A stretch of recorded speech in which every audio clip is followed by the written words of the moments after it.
გუშინ საზოგადოება მიხილა უმძიმესი კადრები, რომელზეც ჩანს არამხოლოდ ერთი დანაშაული, არამედ დღევანდელი ქართული სამართალდამცავი სისტემის მთელი სიმახინჯე. ქართული ოცნება, რომელიც ხელისუფლებაში მოვიდა ციხის კადრების შედეგად და რომელსაც პრაქტიკულად გადაჰყვა წინა ხელისუფლება, ახლა თავად გახდა მოძალადე სისტემის შემოქმედი.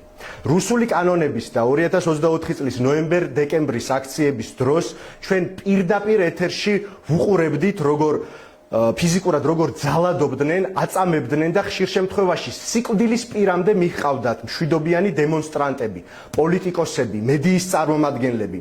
ამ დანაშაულთა ჩამდენები არამხოლოდ პასუხისგებაში არ მიუციათ, არამედ იდენტიფიცირებულებიც კი არ არიან. მაგრამ გორში მომხდარმა ინციდენტმა ცხადყო, რომ სამართლებრივი სისტემა მთლიანად მომპალია. პოლიციელის ღირსებისგან და ადამიანობისგან სრულიად დაცლილი ადამიანები აწამებენ მოქალაქეს და ეს რომ არა შემთხვევით გადაღებული ვიდეო კადრები დღეს განსასჯელთა სკამზე იჯდებოდა თავად დაზარალებული და არა პოლიციის მუნდირის შემარცხვენელი ეს 6 კრიმინალი. შემთხვევით გადაღებულმა ვიდეო კადრებმა მხოლოდ აისბერგის წვერი გამოაჩინა და დაგვანახა, რომ საქმე გვაქვს სისტემურ დანაშაულთან, რომელსაც ერთი და ორი პირის საჩვენებლად პასუხისგებაში მიცემა ვერ უშველის, ისევე როგორც ცოტა ხნის წინ 5 სპეცრაზმელის დაკავება არაფერს ნიშნავს იმ ასობით დანაშაულთან მიმართებაში, რომლის ჩაფარცხვასაც ქართული ოცნება ცდილობს. ქართულ ოცნებას ახლა მხოლოდ უწევს ამ პირების გაწირვა და კვლავ შერჩევით სამართალს იყენებს.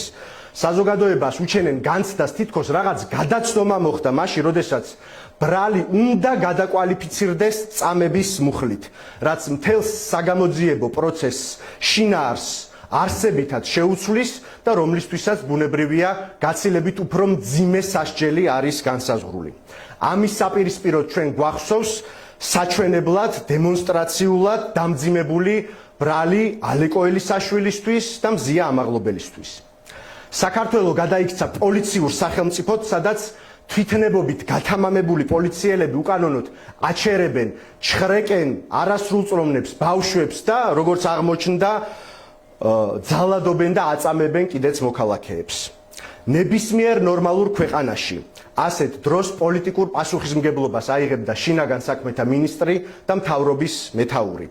ჩვენ მოვითხოვთ ყველა პირი, ვინც ჩაიდინა დანაშაული დაისაჯოს კანონის უმკაცრესი სიმკაცრით, მთელი სიმკაცრით და პოლიტიკური პასუხისმგებლობა აიღოს ყველამ, ვისი ნებართვით და დუმილითაც სისტემა ღირსებას ულახავს ჩვენს საზოგადოებას.